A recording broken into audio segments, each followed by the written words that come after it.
그리고 제가 이 이야기 해야겠어요. 국민의힘 초선들이 오늘 네. 16일에 모인다고 하는데요. 단계 등 당내 내용 상황에서 총의를 모으기 위해서라고 하고요. 초선들이 한 42명 되는데 얼마나 모일지 모르겠지만 지금 초선협의회 회장이 부산의 장제원 의원 지역구를 물려받은 김대식 의원입니다. 저도 참 잘 알고 좋아하는 선배님이에요. 네. 그런데 김대식 의원이 오늘 페이스북에 장동혁 대표가 내부 갈등을 멈춰야 된다. 당원 게시판 더 이상 뭐 파면 안 된다는 식의 글을 남겼는데 제가 김대식 의원에게 있는 그대로 말씀드리겠습니다. 이거는 지금 해결하지 않으면 다음 총선 때 또 터지고 그렇죠. 다음 대선 때 또 터져서 해결되지 않은 국민의힘과 보수 진영의 내분의 씨앗으로 자리 잡아요. 이거는 메스를 들이대서 수술을 해야 되는 거예요. 그렇죠. 저는 제가 좋아하던 우리 김대식 선배님이, 김대식 형님이, 김대식 의원님이 왜 이런 말을 했는지 모르겠지만 지금 잘못 짚고 계신 거예요. 그리고 무엇보다 너무나 많은 당원들이 이걸 해결하겠다는 공약을 믿고 장동혁 대표를 뽑았어요. 맞습니다. 이게 지금 잠깐 시끄럽다고 장동혁 대표 보고 당원들과 지지자들과의 약속을 저버리라는 뜻이에요. 그렇게 가면 안 됩니다. 그렇죠. 만약 이 초선 모임을 16일에 김대식 의원이 모아서 장동혁 대표를 흔들고 이거는 또 독립적인 당무감사위원회에서 하는 일인데 네. 거기에 압박을 가하는 메시지가 나온다면 제가 아무리 좋아하고 아무리 친해도 장례찬이 아니라 국민의힘 당원과 지지자들과 그 부산 사상에 국민의힘을 뽑는 분들이 김대식 의원을 용서하지 않을 겁니다. 맞습니다. 지금이라도 정신 다시 차리셔야 됩니다. 저는 이런 기사들과 이 의원들의 이런 집단 행동력을 보면서 좀 깜짝깜짝 놀라요. 이분들이 정권에 있을 때 이렇게 좀 해봤으면 좋았을 건데, 그죠? 그러니까 제가 드는 생각은 한동훈이 얼마나 대놓고 내부 총질했습니까? 네. 김건희 여사에 대해서 사과해라, 사퇴해라, 좌파들도 안 하는. 그러니까 이재명보다 한동훈이 김건희 여사 이름을 2.8배나 언급을 했다는 거 아니에요? 네. 그리고 이 정부 관련된 악재들이 터질 때마다 자기가 앞장서가지고 진상규명하겠다라고 난리치고 그렇게 무슨 정권에 누구를 복권하면 안 된다, 무슨 뭐 대란을 막아야 된다, 독대를 해달라 그 난리를 쳤던 위인이 한동훈인데 그때 뭐 했습니까? 그때 이런 얘기를 좀 하죠. 내부 갈등 멈추라고. 그때는 한마디도 안 하던 사람들이 지금 와가지고 심지어 이거는 완전 주객이 전도된 거예요. 그때 윤석열 전 대통령은 대통령이었습니다. 정당이 지켜야 될 가장 중요한 사람이었어요. 그런데 지금 한동훈이 뭐라고. 평당원에 불과한데. 근데 대통령 그 모욕당하고 공격받을 때는 가만히 있다가 한동훈이 지금 뭐라고 지금 공격받으니까 이렇게 집단 행동하고 단독 기사 내고 이렇게 언론 플레이를 합니까? 전 이건 사실 굉장히 납득이 안 돼요. 왜 이런 행동들을 하는 건지. 본인 스스로 이게 논리적으로 그리고 당원들의 이런 감정과 이런 니즈에 맞는 건지를 좀 돌아봤으면 좋겠어요.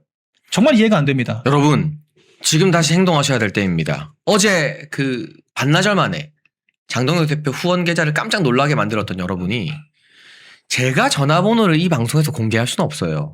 그렇죠. 그렇지만 여러분이 김대식 의원한테 전화를 하든 문자를 하든 의원실 전화번호는요. 네. 김대식 국회의원 치고 홈페이지 들어가면 다 공개돼 있어요. 맞습니다. 의원회관이나 지역 사무실. 그렇죠. 전화해서 여러분이 업무 마비시키세요. 초선 모임 괜히 했다가 장동혁 대표한테 부담 줬다가 아, 나 더 이상 보수해서 정치 못하겠구나 싶을 정도로 여러분이 회초리를 때려야 돼요. 저는 아직까지 김대식 의원을 제가 막 강도 높게 비난하고 그러진 않잖아요. 네. 저는 아직까지 애정이 있습니다, 여러분. 네. 그리고 돌아올 거라는 믿음이 있고. 그런데 제가 아까 말했잖아요. 저 의원들이랑 관계 다 나빠져도 상관없다고. 국회의원들이 다 장해찬 전마 저거 안 된다, 너무 나댄다, 너무 강성이다 해서 나한테 불이익 주면 당원이랑 지지자 믿고 내가 정치하고 방송하는 거지. 그럼요. 그 사람들 믿고 방송하는 거 아니라고. 예. 저는 현실 정치에서 국회의원들이랑 좋은 네트워크 이런 거 제 안에서 다 뒤로 밀어놓고 저도 용기 내서 이런 이야기 하는 거거든요. 네. 여러분 제 용기가 빗바라지 않게 여러분이 행동해 주세요. 맞아요. 16일 전까지 얼마나 많은 당원과 지지자들이 지금 장동혁 대표를 절대 지지하는지를 좀 알아야 돼. 그렇죠. 이게 오히려 정성국이나 박정아나 이런 애들한테 전화하는 것보다 나아. 맞아요. 그런 의원들은 말해도 안 들어. 맞아요. 그래도 우리가 보여줘야 되지만. 예. 김대식 의원 아직 그 정도 아니거든요. 그렇죠. 여러분 의원실에 전화해서 하루에 전화 한 300통씩 하게 해주세요. 그러면 직원들이 다 손들고 의원님 제발 이러면 안 될 것 같아요. 말 나와요. 지역구 네. 부산에 계신 분들은 지역 사무실. 예? 국회의원회관 사무실은 다 번호 공개됩니다. 그렇죠. 핸드폰 번호 아시는 분들은 문자나 통화하시고요. 핸드폰으로. 그리고 제발 저는 좀 이성적으로 생각을 했으면 좋겠어요. 좀 부끄러운 거를 좀 알았으면 좋겠어요. 지금 한동훈한테 저희가 무슨 없는 혐의를 뒤집어 씌워가지고 지금 억가를 하고 있습니까? 그러니까. 아니잖아요. 지금 충분히 실체적 진실이 이미 드러나 있는 사건이고 상당 부분 드러나 있는 사건이고 저 댓글 쓴 거를 좀 읽어보시라고 좀 하고 싶어요. 얼마나 천박한 방식으로 심지어는 민주당을 그렇게 공격했다라고 해도 지금 드루킹 범죄로 잡혀갈 마당인데 그런 천박한 방식을 동원해서 우리 정권을 공격을 했습니다. 또한 그것이 김종혁 최고가 지금 다 기사 증거가 남아 있어요. 그때 당원 게시판 이슈 때문에 친 한동훈계가 흔들리고 있다. 뭐 한동훈이 중대 결심을 준비를 하고 있다. 그러면서 특검법 이탈표를 협박질했지 않습니까? 결국 그런 것들이 다 비상계엄의 트리거가 된 건데 그걸 아시면 이런 얘기를 할 수가 없는 거예요. 결과적으로 이 사안 자체가 너무도 명백하게 문제 사안입니다. 그리고 이런 천박한 여론조사 사건을 국회의원들이 모여가지고 구명운동을 한다는 것 자체가 너무 부끄럽고 짜치는 일이에요. 그러니까 그런 부분들에 대해서 뭐 누구 정파적인 이익이 아니라 냉정하고 객관적으로 판단할 필요가 있다. 이렇게 생각을 합니다. 결국 이 당의 주인은 네. 국회의원이 아니라 당원이라는 걸 그렇죠. 당원들의 행동으로 보여주지 않으면 국회의원들은 여러분을 그냥 가만히로 보고요. 다 잡은 물고기로 보고요. 그렇죠. 그냥 집토끼로 보고 그냥 무시하는 거예요. 네. 이제까지 국민의힘이 그런 정당이었잖아요. 네. 이제까지 여러분 찬밥 대우받았고 마음에 안 들어도 국회의원들 지들 마음대로 하는 걸 보면서 왜 당원들 무시하냐 지지자 무시하냐 그런 이야기하는 것 자체를 생각을 잘 못했잖아요. 네. 그런데 지난 전당대회부터 바뀌었잖아요. 그렇죠. 국회의원이 아니라 우리가 주인공인 당이 됐잖아요. 네. 그런데 아직까지도 정신 못 차리고 자기들이 이 당의 주인공이라고 착각하는 사람들에게 야 웃기지 마. 이 당의 주인은 우리고 그렇죠. 우리가 뽑은 대표 건드려? 네. 가만 안 있는다. 라고 행동하는 정치를 보여줘야 됩니다. 그렇죠. 그러니까 결국 이게 당대표가 개인 플레이를 하는 게 아니지 않습니까? 핵심은 당원들이 그 당원 게시판 사건에 너무 큰 상처를 받았고 그럼요. 그 상처를 치유하기 위해서 장동혁이라고 하는 사람을 추대를 한 거예요. 저는 이게 본질이라고 생각을 합니다. 지도부를 흔들 문제가 아니라요. 본인들이 문제가 없다라고 생각을 하면 당원들을 설득을 해야 돼요. 그런데 설득할 수 있겠습니까? 못해요. 명백한 잘못을 가지고 어떻게 설득을 합니까? 잘못이 아니라고. 그러니까 지금 말이 안 되는 행동, 개파 활동이나 하고 있다라고 평가를 받을 수밖에 없다는 거고 그리고 이호선 당무감사위원장이 이미 힌트를 다 줬습니다. 그러니까 오늘 그 우재준 의원의 그런 주장에 반박을 하면서 했던 얘기가 이 당원 게시판에 우리가 한 사람에게 하루에 3개만 글을 쓸 수 있게 했잖아요. 그러니까 한 사람이 지나치게 많은 글을 남발을 해서 여론을 호도하는 것을 막기 위해서 그러니까 이 공론장의 발언권을 공정하게 부여하기 위해서 한 사람에게 3개씩만 기회를 부여를 한 거예요. 그런데 모두가 다 당원들이 공정하게 3개씩의 의사표현을 하는데 한 사람이 가족들의 명의를 만약에 도용을 해서 그 수백 건의 게시글을 하루에 썼다라고 하면 이거는 공정한 공론장이라고 하는 당원 게시판의 룰을 깬 거고 그렇게 해서 당심을 조작을 해서 결과적으로 당의 평판을 떨어뜨리고 당원들에게 피해를 끼친 겁니다. 그렇기 때문에 우재준 의원에게 아니 당무감사위원장 나는 당원도 아닌데 당원인 당신은 이 피해를 본 당사자인데 진상규명하지 말라고 하는 게 납득이 안 된다라고 얘기를 하시는 거거든요. 자, 이 말을 좀 다르게 표현하면은 결과적으로 이 공론장의 공정성이라고 하는 가치가 깨짐으로써 당원들이 피해를 받고 당이 피해를 받습니다. 이 말은 즉슨 이거 당원당규 위반으로 징계를 넘어서 형사 입건 대상이라는 거예요. 정당의 영업방해를 했다라고 하는 게 너무도 명백하다라고 하는 거고 이런 논리로 당부감사가 진행되면 고발이 안 들어갈 수가 없습니다. 그럼 결과적으로 형사적으로도 다 까발려질 텐데 그때 대체 어떻게 감당을 하려고 지금 이 사안을 옹호를 하려고 하는 건가 전혀 이해가 되지 않습니다. 저는 어제 인터뷰에서도 말했지만 지금 추가적 진상조사 확인으로 이 특정 IP에서 가족 명의 도용해가지고 여러 글을 쓴 사람 저는 진은정이라고 확신합니다. 네. 업무방해와 개인정보보호법 위반 등으로 당이 고소해야 된다고 생각합니다. 그렇죠. 네. 그건 형사처벌의 대상이고요. 네. 한동훈은 가족들이 그런 짓을 벌였다는 사실을 알고도 네. 이를 묵인하고 그렇죠. 은폐한 것이 맞습니다. 당 대표이자 당원으로서의 심각한 그 내부 분열을 초래한 행위이기 때문에 네. 그에 따른 또 정치적 징계를 받아야 되는 거고요. 그렇죠. 그리고 이게 단순히 당원 게시판에 글 쓴 거에서 끝나지 않아요. 이 본질은 여론 조작이잖아요. 그러니까 그리고 네. 지금은 당원 게시판에 네. 장동혁 지키자 우리가 장동혁이다라는 글이 엄청나게 도배가 돼도 맞아요. 어느 방송에서도 그걸 안 그거를 다루는데 누가 인용을 합니까? 그때는 마치 진은정이 주도한 여론 조작으로 한바들로 단계를 점령시켜 놓고 네. 당원 게시판 여론이 이렇다라고 최고위에서 발언하고 기사 내게 만들고 했던 것들 맞아요. 이게 바로 정언 유착이고 그쵸. 이게 언론 조작까지 그쵸. 여론 조작으로 나아간 부분인 거죠. 자가 발전식 여론 조작이고 저는 그때 너무 사실 이제 와서 다시 봐도 웃긴 게 정점식 정책위 의장 사퇴해야 된다라고 하는 글이 몇만 건이 올라왔다. 이런 것들을 자기들끼리 공유를 하더라고요. 그리고 그 김경수 복권 반대한다라고 하는 글이 쇄도하고 있다. 자기네들이 언론에 흘리고 자기네들이 언론 가서 풀고 기사가 나니까 또 그 기사 가지고 또 평론하고 정말 이런 웃기는 짬뽕들이 없습니다.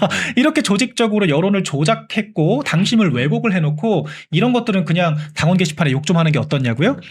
이거는 사안을 너무도 호도를 하는 거고 이건 정말 심각한 문제예요. 드루킹도 이런 식으로 조직적으로 여론 조작을 하진 않았습니다. 그렇기 때문에 이거는 진은정이 썼든 누가 썼든 그 쓴 사람도 당연히 문제가 되고요. 그런 여론을 누가 전달을 해줬고 어떻게 알게 됐는지 모르겠습니다만 그런 것들을 언론에 흘리고 논평을 하고 이용했던 이른바 당신파리를 했던 이 사람들도 당연히 문제가 있는 겁니다. 이거는 누구 개인의 잘못이 아닌 거예요. 조직적인 문제인 거예요. 그리고 이 사안을 다룸에 있어서 이 검색이 된다라고 하는 게 새벽에 알려졌잖아요. 그러니까 그렇게 해서 검색이 된다라는 게 알려지니까 갑자기 당원 게시판을 셧다운을 했거든요. 그러니까 당무감사위에서는 이 과정까지 다 살펴보겠다라고 이야기를 했기 때문에 훨씬 더 이게 얼마나 조직적인 사건인지가 점점 드러날 수밖에 없다. 이렇게 보시면 될 것 같습니다. 지난 패배한 총선에서 깨달음을 얻어야 돼요. 그러니까 우리가 이 시행착오라고 하는 게 거쳐서 성장을 하면 되는 겁니다. 지난 총선을 복기를 해보면요. 민주당이 공천대란이라고 했을 때 막 비명행사다라고 했을 때 우리가 박수 쳤어요. 근데 지나고 나니까 우리 당의 그런 공천 파동이 나중에 펼쳐지게 되면서 뭐 비례대표 명단부터 시작을 해서 민주당의 공천 그런 악재는 다 묻혀버리고 우리 당만 피해를 봤거든요. 그러니까 이거를 뒤집어서 얘기를 하면은요. 민주당이 자중질환 빠져가지고 난리 나기 전에 우리가 빠르게 집안 정리하고 넘어가는 게 무조건 이득이라는 거예요. 특히 지금 너무 적긴 게 연말 연초는 특히나 우리가 이 저간층들은 정치 뉴스 많이 소비를 안 해요. 그리고 단계는 억지로 지금 하는 게 아니라 명확하게 잘못이 있기 때문에 당원 게시판 사태를 가지고 당내 징계가 있다라고 해도 아무도 동요하지 않습니다. 그 한동훈 내치면 네. 선거 망한다 이런 헛소리들을 하는데 진짜 헛소리예요. 제가 정리를 해드릴게요.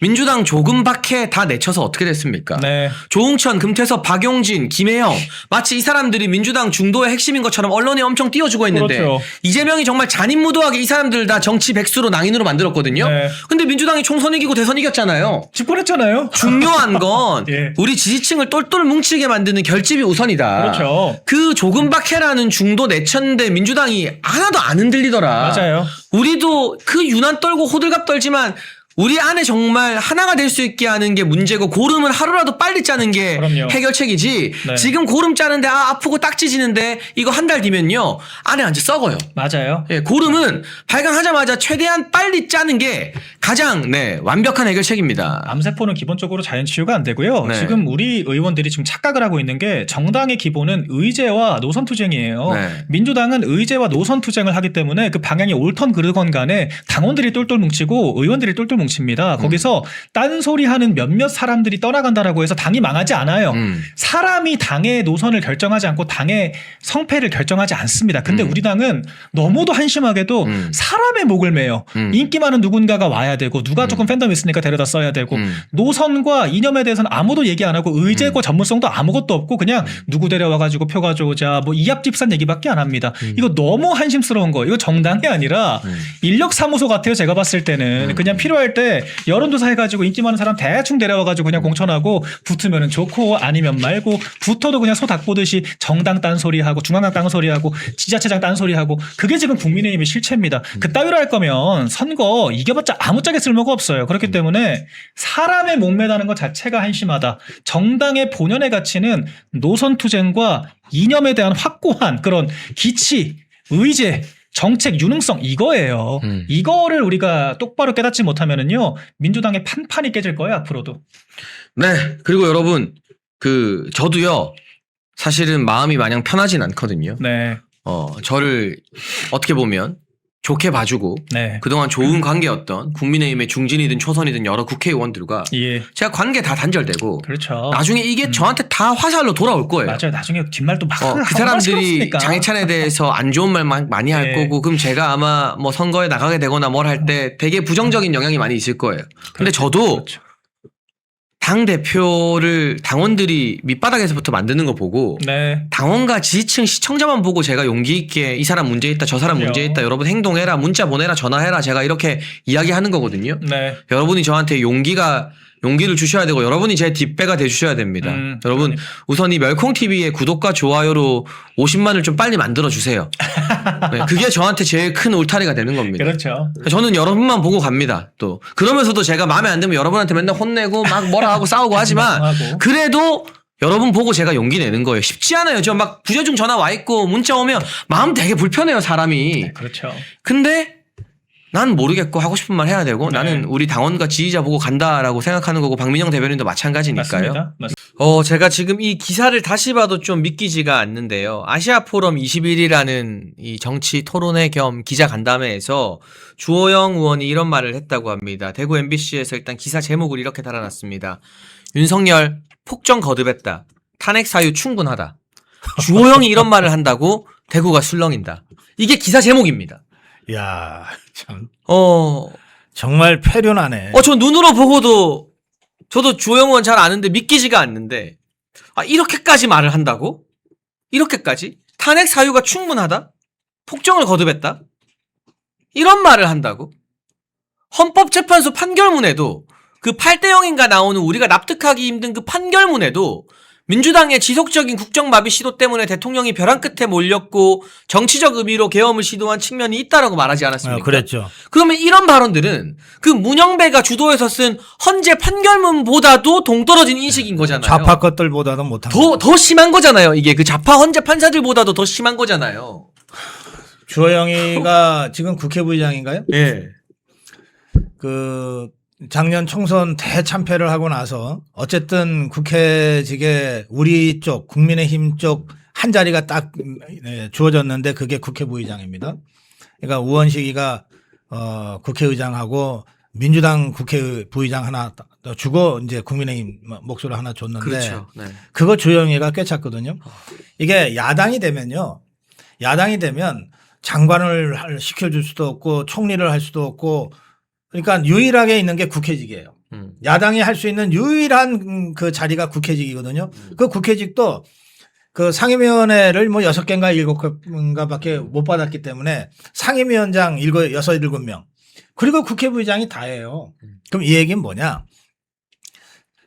총선 대참패 후에 국민의힘에서 제일 혜택받은 자들이라는 거예요. 그렇죠. 네. 네? 제일 좋은 자리 혜택받은 간 거죠. 네. 이게 주호영이고 이게 윤한웅이에요. 그 당시에는 윤석열 대통령이 국정을 맡고 있었기 때문에 대통령으로서 국회의 부의장 자리 하나 상임위원장 자리 한 6, 7개 이거 당시 지도부하고 어떻게든 조율을 해서 이렇게 가게 하는 거거든요. 그렇죠. 네. 그러니까 제가 이 윤한웅이가 윤석열 정부에서 제일 이 꿀을 많이 빨아먹은 자다. 주호영이 마찬가지로 그런 거예요. 그런 자들이 제일 먼저 나서서 윤석열 대통령을 인간적으로 모욕하고 사실을 왜곡하고 있는 거 아니에요. 그러니까 용서할 수 없어요. 제가 한 2주 전인가 대구에 가서 잠깐 특강할 기회가 있었어요. 네. 우리 대구 아미고 동지들이 저를 불러서 한 말씀 좀 해달라 이래가지고 갔는데 제가 그 자리에서 이렇게 얘기했어요. 대구가 보수의 심장이라고들 한다. 그랬더니 다들 네 그렇습니다 그러더라고요. 그래서 제가 여러분들 진짜 심장 맞냐 그랬어요. 어떻게 심장이라 그러면서 허구한 날 나오는 뉴스는 배신자들 설치는 뉴스밖에 없냐. 대구가 딱 그렇잖아요. 아니 권영진 의원도 아니 권영진이 뭐 더 말할 것도. 대구 시장까지 했잖아요. 거기도. 네. 권영진이가 그 대구시장을 처음에 했을 때는 박근혜 대통령의 그 배려로 됐고 그리고 나서 이제 재선에 성공했는데 그때는 박근혜 대통령이 탄핵 당한 직후예요. 그래서 17개 광역 중에서 우리가 2개밖에 못했어요. 네. 대구 하나, 경북 하나. 네. 그리고 제주도는 무소속의 원희룡. 네. 요 3개만 간신히 하고 나머지 14개를 저 좌파 것들이 독식했던 그 선거에서 그래도 대구가 보수의 심장이다고 권영진이 같은 자를 재선을 시켜줬거든요. 네. 그런데 이 자가 대구시장에 재선되고 1년 있다가 이재명 탄원서 쓰잖아요. 그때는 박근혜 대통령이 감옥 가 있을 때예요. 그러니까 그 탄원서를 제가 멸콩TV에서 공개를 했는데 예. 그 탄원서에 그 당시 경북도지사 이철우, 네. 그 당시 제주도지사 원희룡, 네. 심지어 그때 원희룡 지사는 무소속이었거든요. 무소속인데도 그 근데 두 사람은 안 썼어요. 탄원서에 안 들어가. 우리가 왜 이재명 탄원서 쓰냐? 그렇지. 그러니까 이게 시도지사 협회니까 어쩔 수 없이 썼다는 말도 아닌 거예요. 그렇습니다. 그거를 민주당 것들이 봐라 국힘 소속의 대구시장도 탄원서 써줬다면서 얼마나 활용을 했는지 네. 지난주에 매일신문에서 그 민주당의 김지호 대변인이 나와서 방송을 했는데 그때 정말 권영진한테 너무 고마웠고 그게 너무 큰 힘이 됐다고 하더라고요. 그때 그게 어떤 상황이었냐면 이재명이가 경기도지사로 있으면서 선거법 위반으로 대법에 이제 최종 판결을 앞두고 있었고 2심에서 유죄 나왔고 2심에서 유죄 300만 원인가 나왔을 때예요. 그래서 다들 이재명이 끝났다 했을 때예요. 네. 그때 권순일이가 대법관으로 있으면서 이걸 완전히 뒤집어 가지고서 무죄를 때렸던 그 재판을 앞두고 있었던 탄원서예요. 네. 그러니까 권영진이는 저 좌파들이 탄원서 하는 거야. 저 재판관도 뭐 그냥 그렇게 받겠죠. 근데 국민의힘의 대구시장이 탄원서를 해? 저는 권영진이가 이재명이 대법원 그 당시 권순일이가 공작해서 만든 무죄 판결에 결정적인 역할을 했다고 제가 생각해요. 네. 그러면 적어도 다른 건 몰라도 이 부분에 대해서는 이자가 정책 책임을 져야지. 지금의 이재명의 저 폭정을 보면서 입이 10개라도 할 말이 없어야 되거든요. 그런데 이자가 터진 입이라고 윤석열 대통령 절연해야 된다고 떠들고 다니잖아요, 지금. 근데 제가 그 상황을 잘 아는데요. 권영진 의원이 왜 대구시장 그만둔 줄 아십니까? 보통은 시장 도지사들은요. 무조건 그 연임 한동희 삼선까지는 다 하려고 해요. 네. 근데 권영진 시장은 재선하고 그냥 불출마하고 네, 국회의원이었거든요. 예. 인기가 너무 없어서. 음. 그냥 경선 나가봤자 망신당하고 안 될 게 확실하니까 그렇게 인기가 없어서 대구시장도 3번 도전조차도 못하고 나와서 국회의원 겨우 된 거거든요. 그러니까 진짜 박사님 말씀처럼 대구가 깨어나고 부산이 지금 정신 나간 국회의원들이 많잖아요. 많아요. 조경태, 정성국, 전현욱, 뭐 한동훈 똘마니들이 유독 부산에 많아요. 그 이성건이도 있더라고. 그러니까 한동훈 똘마니들이 한동훈을 부산 북구에 내밀어서 부산의 맹주로 만들겠다 이런 택도하는 소리를 하고 있는데 대구와 부산이 정신 안 차리니까 우리 보수 정당이 이렇게 지금 힘들어진 거예요. 어떻게 보면. 그렇습니다.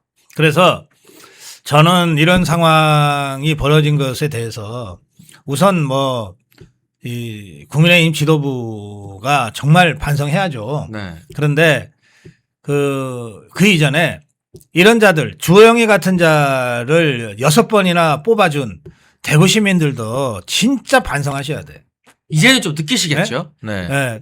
윤한홍이 같은 자를 3번이나 뽑아준 이 경남 창원 시민들 정말 반성하셔야 된다니까. 물론 여러분들의 반성을 요구하기 전에 이런 자들이 다 공천됐으니까 당선됐을 거 아니에요. 그렇죠. 그러면 주호영이 같으면 6번을 연속으로 대구에서 당선이 됐으니까 다 책임이 있는 거예요. 역대 대통령들이 전부 다. 네. 그리고 역대 당 대표들이 전부 다 책임이 있는 거예요.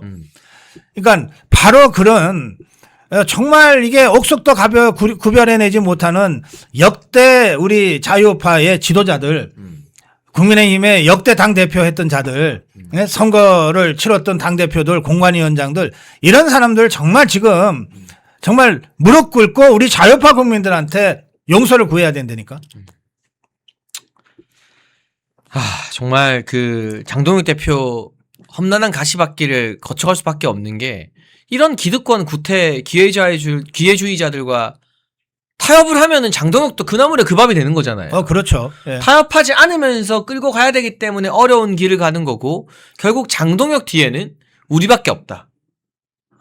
당원들이 지켜줘야 된다. 그거 얼마나 외롭겠어요. 네. 아니 당내 3선이 당내 6선이 막 그 대놓고서 윤석열과 절연해야 돼. 뭐 똥 묻은 개가 어쩌고 저쩌고 막 이런 식으로 떠들어대면 이 당을 책임진 이 장동혁 대표가 그거 얼마나 외롭고 힘들겠어요.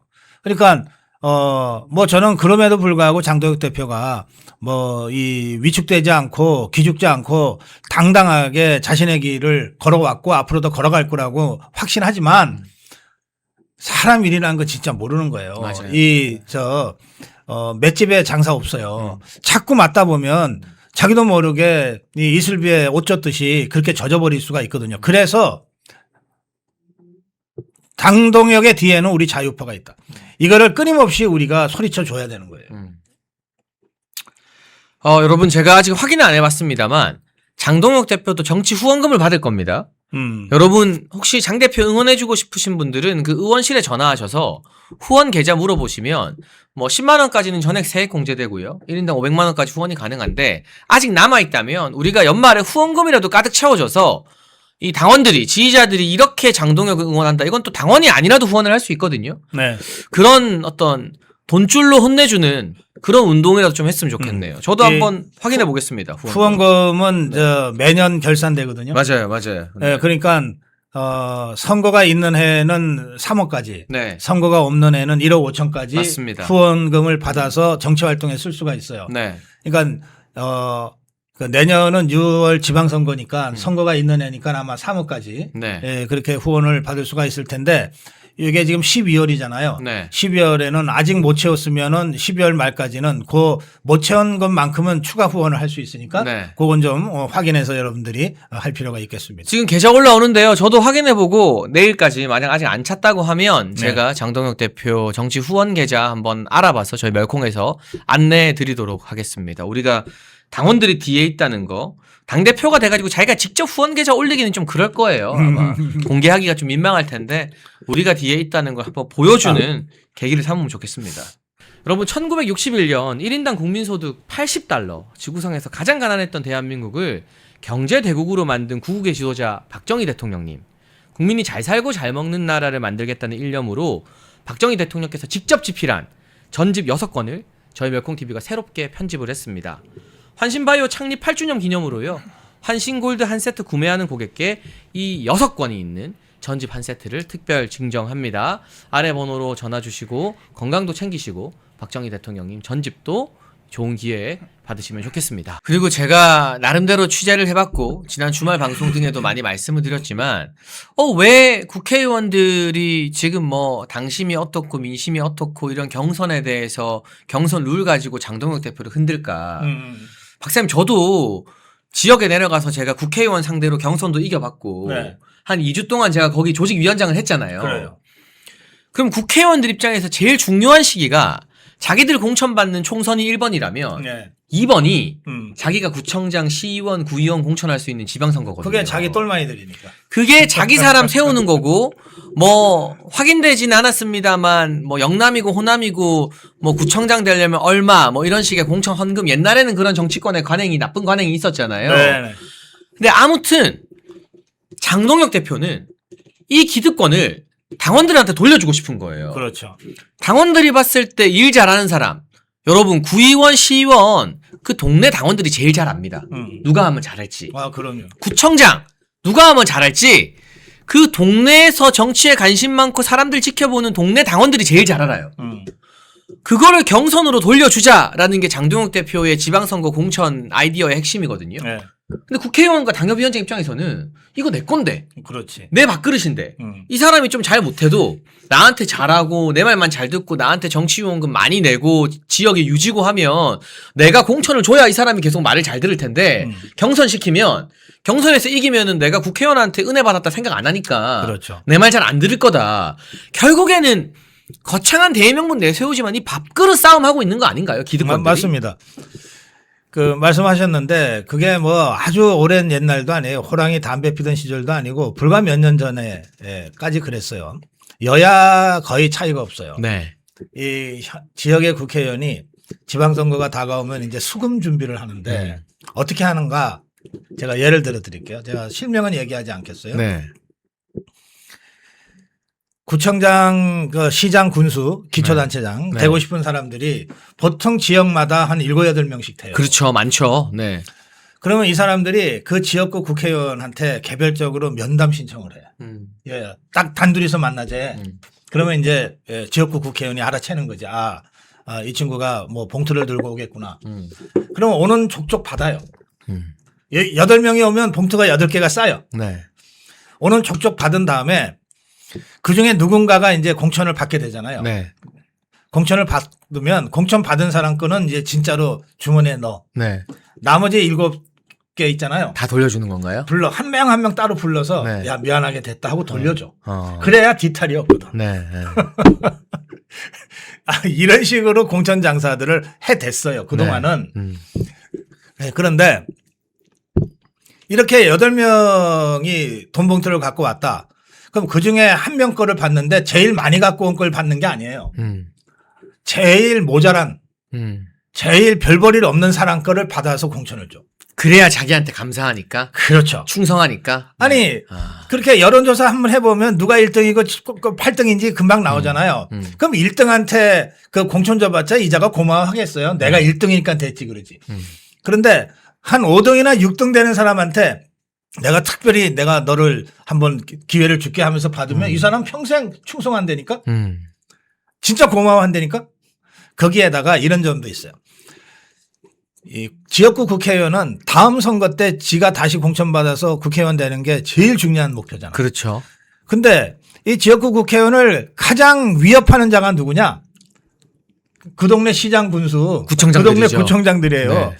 이게 지역에서 구청장 4년 했다, 시장 군수 4년 했다 그러면 정말 말 그대로 어느 집에 젓가락이 몇 개 있는지까지 알게 돼요. 기초자치단체장이 되면 8년 동안 지역을 누비잖아요. 네. 국회의원은 뭐 1년에 한 절반이나 3분의 2 정도는 어쨌든 서울에 와 있어야 되잖아요. 네.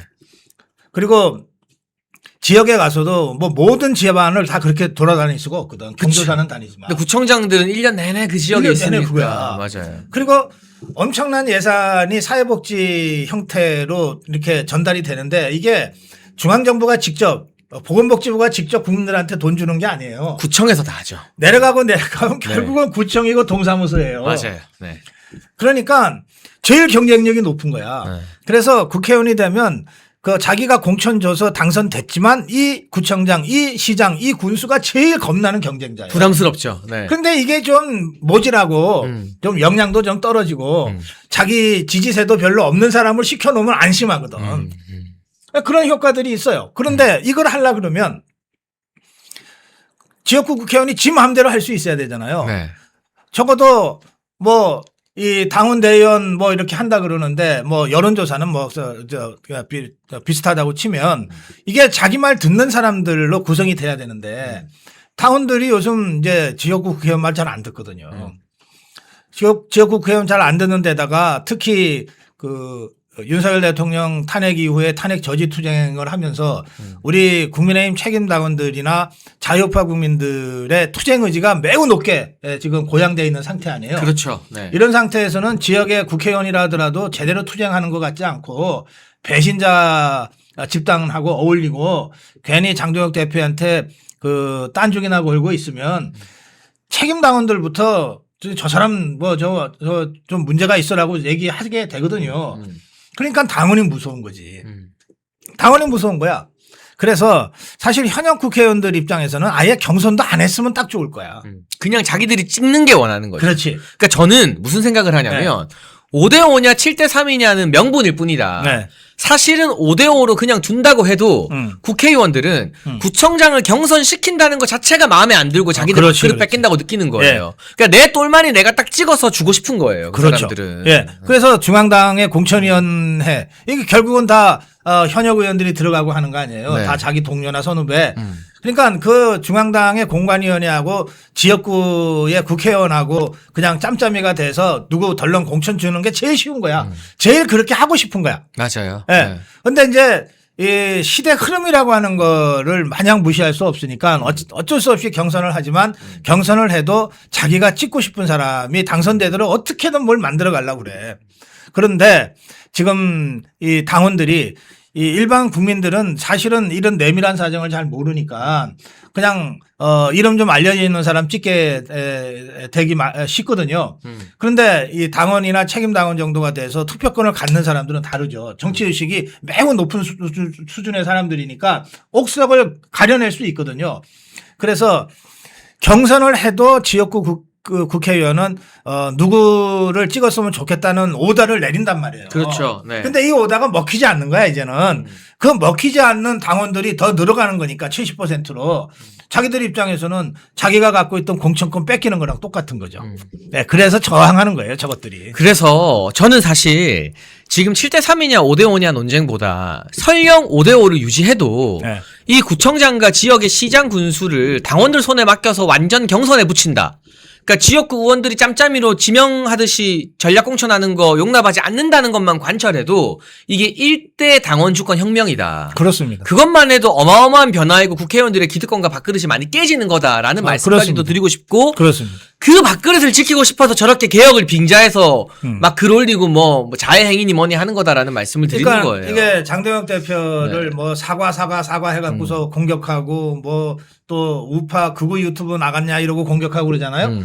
그러면 장동혁 대표가 진짜 사과하기를 바라고 진짜 극우 유튜브라고 이름 붙인 이 자유우파 유튜브에 안 나가는 것이 목적이냐 그게 아니고 이렇게 압박을 하면 장동혁도 정치인이니까 도대체 그 당신들이 원하는 게 뭐냐. 적당히 타협하겠지. 예. 이렇게 해서 주고받고를 할 거야라고 이자들이 생각하는 거예요. 그래서 밥그릇 지켜달라는 거죠. 예, 자기들 본심은 50대 50 룰을 그냥 지켜주는 것으로 장동혁 대표가 한 발 물러서기를 바라고 있으면서 실제로 공격은 그렇게는 하기가 어려우니까 엉뚱한 걸 가지고서 지금 계속 시비 거는 건데 사과는 뭐 1, 2, 3 지나가 버렸잖아요. 장동혁 대표는 아예 당당하게 거부해버리고 끝나버렸잖아요. 그러니까 이게 밀당이 잘 안 되는 거예요. 이게 힘이 없으면 책임당원들과 자유파의 강력한 지지가 없는 당대표는 이렇게 배지들이 나서서 막 압박을 하면 밀당을 안 할 수가 없어요. 그런데 지금 장동혁 대표는 그런 그 현역 기득권 이 국회의원들의 압박을 아무렇지도 않게 그냥 거부해버리고 앞길로 계속 나가고 있는 거거든요. 그렇기 때문에 이런 상황에서 우리 자유파가 할 일은 딱 하나 있어요. 국민의힘에 좀 더 많이 입당하고 그리고 장동혁 대표에 대한 지지를 좀 더 강하게 만들어가는 거예요. 그러면 저것들이 아무리 때로 몰려다니면서 분탕질을 쳐도 할 수 있는 일이 없어요. 아니 오늘 리얼미터 여론조사가 발표됐는데요. 네. 뭐 그나마 리얼미터라고 하면은 저 소위 말하는 기득권 언론들 올드 미디어들도 이건 뭐 듣보잡 언론 여론조사라고는 못하겠죠. 어쨌든 인지도는 있으니까. 지난주보다 민주당과 국민의힘 격차가 더 줄었습니다. 아, 당연히 줄지. 민주당 44, 국민의힘 37이 나왔는데 예. 지금 쟤네가 기승전 갤럽 이야기만 하면서 예. 장동혁 대표를 공격하고 물고 늘어지고 오늘 조선일보 칼럼도 무슨 장동혁 대표가 믿는 여론조사는 옛날에 윤석열 대통령 탄핵 국면에서 윤 대통령 지지율이 50% 나왔던 믿기 힘든 여론조사다라고 하는데 리얼미터나 조원 CNI는 굉장히 오래된 전통 있는 여론조사잖아요. 나름대로. 그러니까 이런 식으로 어떻게든 장동혁을 흔들고 무너뜨리려고 하는 게 저는 진짜 남일 같지가 않은 게요. 제가 김기현 지도부 무너지는 걸 봤잖아요. 그래서 김기현을 무너뜨리고 한동훈을 세워서 뭐가 더 잘 됐습니까? 김기현 지도부를 무너뜨린 이유가 김기현 대표면은 120석, 130석밖에 못한다였는데 시간이 지나고 보니까 한동훈으로 108석 했는데 김기현 냅뒀으면 130개는 했다. 아, 당연하죠. 이런 네. 후회 섞인 말들이 많이 나오는 거잖아요. 어떻게 보면. 그 조사는 제가 좀 드리고 싶은 말씀이 좀 많지만 네. 네, 생략하고 제가 뭐 한국갤럽 리얼미터 다 잘 알아요. 네네. 탄핵 국면에서 그 윤석열 대통령 지지율이 52%까지 나왔던 그 조사를 한국 여론 평판 연구소에서 했거든요. 코프라에서. 네. 네. 제가 그 겪어본 수많은 여론조사 중에 제일 객관적이고 중립적인 여론조사 회사가 바로 한국 여론 평판 연구소입니다. 네. 그래서 이게 50위까지 나오니까 저 더불어민주당 좌파 것들이 막 발광을 하더라고요. 여론조사 심의위에 압박 넣고 그랬잖아요. 그래서 한국 여론 평판 연구소가 그 여심위로부터 조사도 받았어요. 근데 100번 조사한들 제일 객관적이고 중립적으로 조사를 잘했기 때문에 아무도 시비를 못 걸었어요. 그렇게 된 거거든요. 그러니까 저 리얼미터 저것도 자성향 좌파 성향 여론조사긴 하지만 워낙 이 도도한 민심과 너무 괴리가 돼서는 아예 그 조사회사의 신뢰성이 문제가 되니까 지금 저런 조사 발표를 하는 거예요. 네. 그래서 갤럽 하나 가지고 다른 대부분의 여론조사 회사가 국민의힘과 더불어민주당의 지지율이 오차범위 안으로 접근했다. 또 저희가 조사한 여론평판연구소에서는 국민의힘이 민주당을 앞섰다 이러고 있는데 유독 갤럽만 지금 뭐 더불어민주당이 절반 뭐 2배 이상으로 국민의힘을 이기는 조사를 계속 발표하고 있거든요. 그렇죠. 네. 그 조사 하나 달랑 붙잡고 지금 저 짓을 하는 거예요. 그래서 그런 거 있잖아요. 그냥 그 갤럽 붙잡고 있으면 같이 죽는 겁니다. 뭐 족벌 언론들이 그 스스로 무너지는 일이 한두 번이 아니지만 저는 저런 조사를 가지고서 사설까지 써가면서 장동혁 대표를 지금 압박하잖아요. 이거는 족벌 언론들이 스스로 무덤 파는 짓이다. 뭐 정신 차리란 말도 별로 하기 싫어요. 언론 없어졌으면 좋을 언론들이니까. 그러면 마지막으로 이 장동혁 대표 관련해서 네. 지금 안팎의 흔들기가 막 12월에 보란 듯이 거세지고 있는데 네. 그러니까 장동혁 대표도 일단 이번 주는 일정을 최소화하면서 당내 중진 의원들과 개별 만남을 많이 하겠다. 네. 여론을 많이 수렴하고 소통하겠다라는 의사를 밝혔거든요. 네. 장동혁 대표가 이 국면을 어떻게 뚫고 나가야 된다고 보십니까, 박사님? 지금 하는 대로 그냥 가면 된다고 보는데요. 이게 장동혁 대표는 어쨌든 당의 대표이기 때문에 우리 같은 이 자유파 유튜브처럼 자유롭고 편안하게 하고 싶은 대로 하고 싶은 일만 하기는 어려워요. 그러니까 저희 방송 나오셔서도 네. 굉장히 인간적으로 고뇌하고 이게 굉장히 쉽지 않은 상황이다. 그러니까 모두를 아울러야 되니까 그런 모습은 보이더라고요. 고민이 없으면은 네.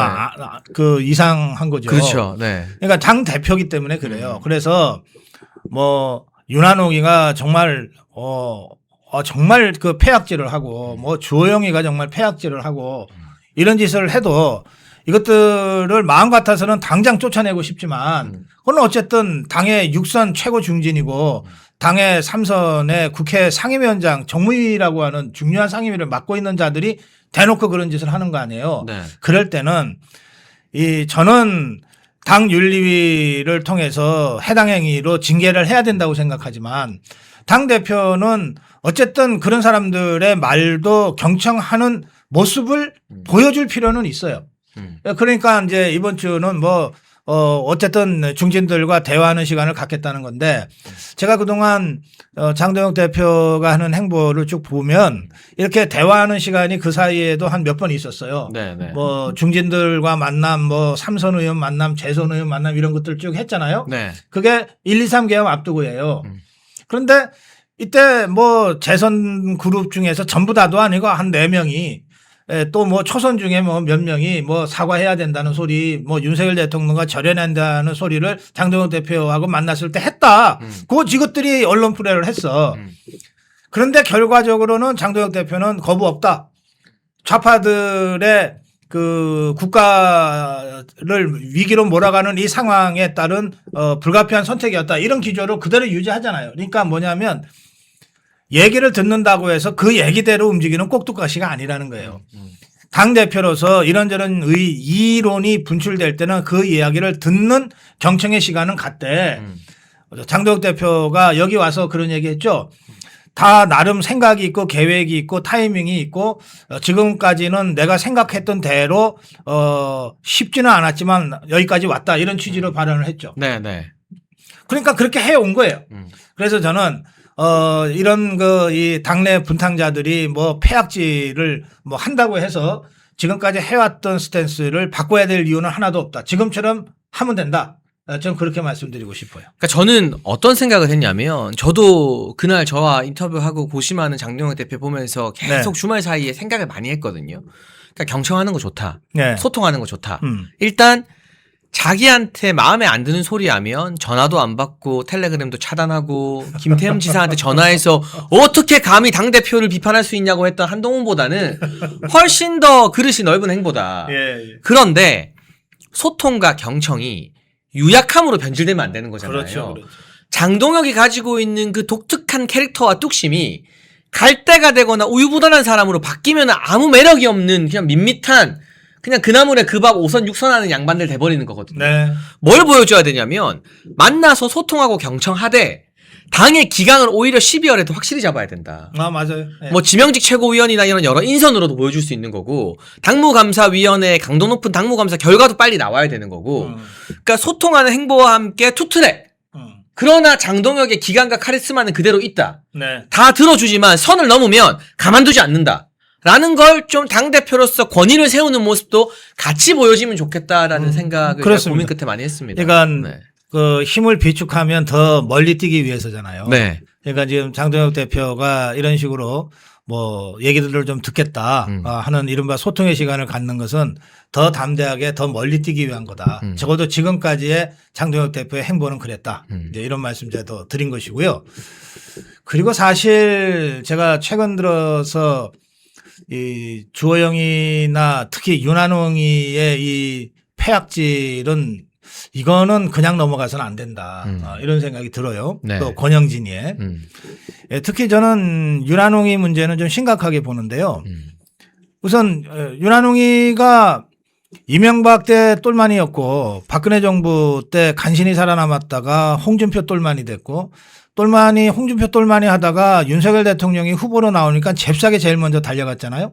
그래 놓고 사실 윤석열 정부에서 온갖 단맛을 다 빨아먹은 자가 지금 제일 앞장서서 윤석열 대통령을 인간적으로 지금 치고 있는 거거든요.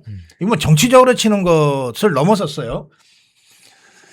그 윤석열 후보 초기 시절에 윤한홍이가 현역 의원으로서 제일 먼저 뛰어들었어요. 권성동이랑 윤한홍이랑. 네. 그때 아시죠?